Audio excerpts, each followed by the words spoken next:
Good afternoon, everybody.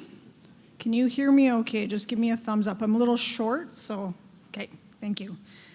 My name is Gabrielle Klass, and I'm the Director of Employer Services at the Workers' Compensation Board.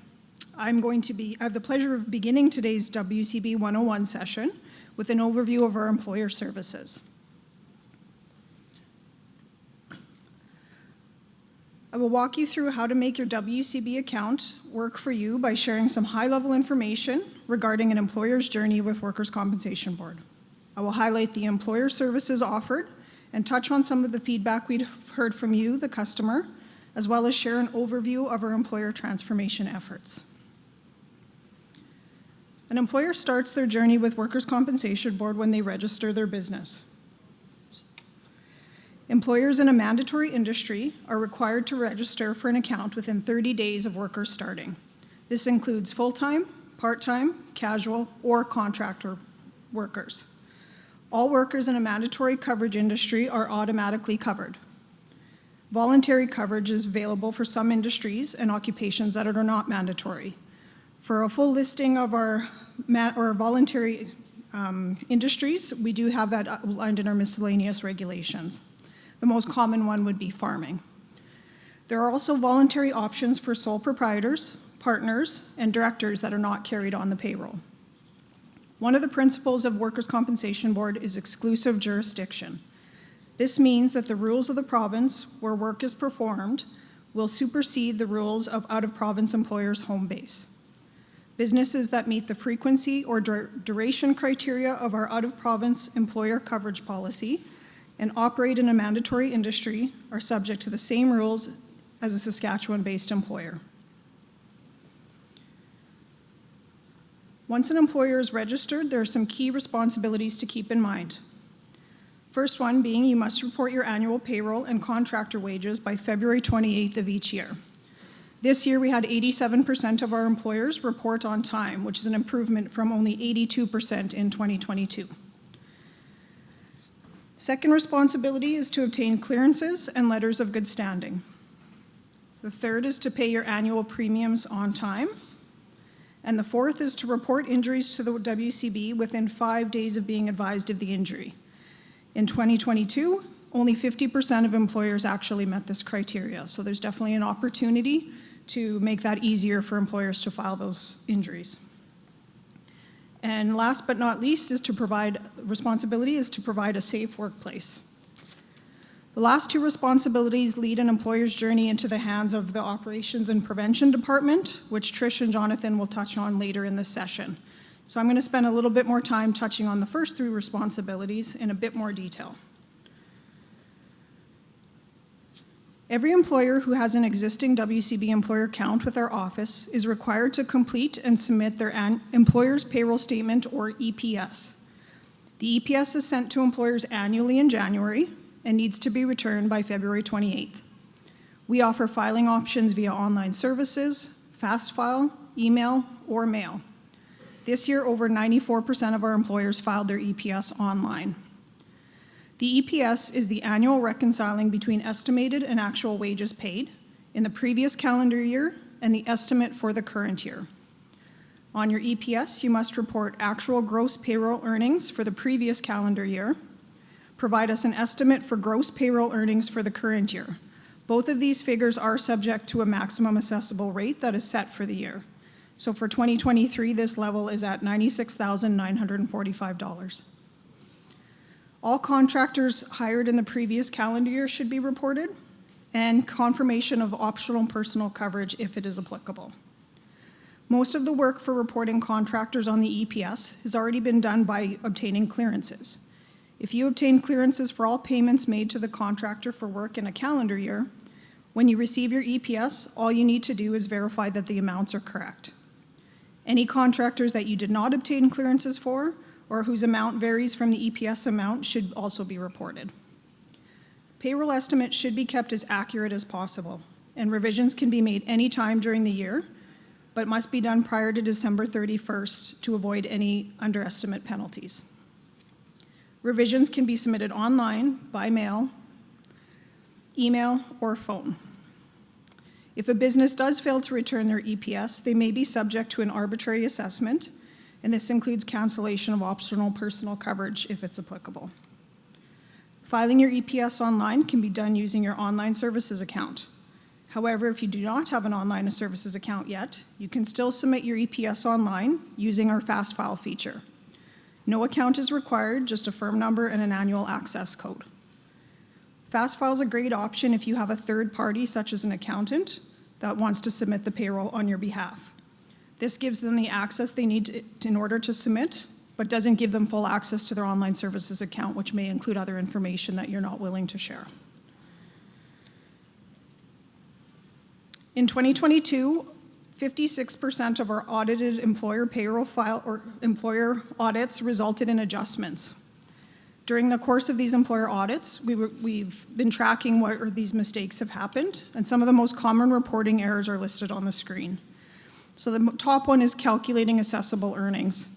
So in these cases, we have a policy that outlines our assessable earnings, which includes what needs to be reported, and many of these errors are occurring where things have been missed or things that don't need to be reported have been included. The second most common reporting errors is calculating excess earnings or not taking the maximum assessable wage into account. So for example, if you have a worker that makes $100,000 in a year, you only have to report up to that 96,945 that I mentioned before, and that figure changes each year. Prorating excess earnings is another common error that occurs. This is when an employer operates in more than one province. You only have to report what is done in the province of Saskatchewan. So a lot of the errors occur where that proration isn't completed, and a lot of times it's over providing higher estimates than is required. We have a fact sheet that's been created to outline this exercise and show you how this needs to be done on our website. Reporting contractors also continues to be a common error. All hired contractors, whether they're registered or not, must be reported. If a contractor is registered and in good standing, they're removed from your assessment as they have their own. And contractors can occur in any industry. Another example that one of the auditors always speaks to is the fact like a restaurant. They have a refrigeration person, they have a plumber that has to come in and do work. Those are considered contractors. The last one I'm going to touch on is just the reporting of directors' wages versus optional personal coverage. So if a director of a company is receiving employment income on a T4, they are actually considered a worker. So in a lot of times, if there's directors on payroll, they're also elected optional personal coverage, so essentially are double dipping and paying for things twice. So that's another common error that we find. Some of the improvement initiatives that we're focusing on is going to look at assisting employers with their annual employer payroll submission and some of the online account features in order to help make that a smoother process for employers. As I mentioned, you're required to report contractors on the annual EPS. But what do we mean by a contractor and a principal? The principal in the relationship is the one who's paying the contractor. The contractor is the one who is paid by the principal to provide a service. A contractor is basically anyone who is not carried on your payroll. A non-registered contractor is, for the purposes of WCB, considered to be the principal's worker. A principal who hires a non-registered contractor will be responsible for paying premiums on the labor portion of the contract. Anytime a firm hires a contractor, the contractor must be reported to WCB regardless of whether the contractor has their own WCB account or not. The Workers' Compensation Act requires a principal to confirm whether or not the contractor has their own coverage and requires the principal to ensure that any amount that the contractor is due in order to contribute to the injury fund is paid and up to date. To help fulfill these requirements, we have the letter of good standing and the clearance letter. The purpose of clearances and letters of good standing is to ensure that everyone carries their fair share of the assessment premiums. Both can be requested by either the principal or the contractor. A letter of good standing confirms the status of a contractor. Are they registered or not, in good standing or not, and should be obtained before a contractor sets foot in your work site. A letter of good standing does not take the place of a clearance, so it is not an authorization to make payment to that contractor. Clearance letters will state the current status of the contractor and must be obtained before making payment. A clearance this authorizes the principal to make payment to the contractor. A clearance protects the principal from having to pay any overdue premiums the contractor may owe. The third responsibility is to ensure payments are made on time. Premiums are generally due within 30 days of a billing date on your statement of account. However, the first payment for the current year might be due by April 1st if your assessment is completed prior to February 28th. If premiums for the current year are more than $125, your second installment is due by September 1st. Making your payment on time ensures that there are no delays with clearances on work you have performed for any other principals. And you can eliminate interest charges. You can pay your premiums online with Visa, MasterCard, American Express, Visa Debit, or MasterCard Debit. Online payments can be made without an online account. However, I want to highlight that if you do have an online account, you can sign up for an e-bill notification so that when a new bill is ready, you'll never miss a payment. A WCB online account gives you access to a lot of self-serve features through a user-friendly and secure site. It's a great tool to assist you fulfilling some of the employer responsibilities that I've highlighted. Once you've logged in, you can submit your EPS, you can revise your payroll estimates at any time, view your statement of account, and pay your premiums. It also gives you access to reports such as your experience rate statement and any injury cost information that's provided on a monthly basis. You can request letters of good standing and review clearances and history of that. You can register any new businesses, submit any information with account closures or sales that may have occurred or changes to your account, and things like address changes. You can submit appeals if you have any. You can review forms and report work injuries. We understand that employers may require support to navigate the workers' compensation system. The Employer Resource Center is a point of contact to answer questions, provide support materials, and connect you with the right person at Workers' Compensation Board. The Employer Resource Center is intended to be a resource where employers who are not sure who to call or where to start with their questions related to WCB can contact. The Employer Resource Center will offer advice and support in regards to facilitating understanding and resolving customer service issues. One initiative we have underway with the Employer Resource Center this year is to adopt a proactive approach and reach out to customers that are identified as potentially needing extra assistance. One of those examples that we're planning to start working with this year is for new employers that are in higher risk industries identified through our fatalities and serious injuries strategy. The thought there being that we can provide that information up front before they have to deal with it.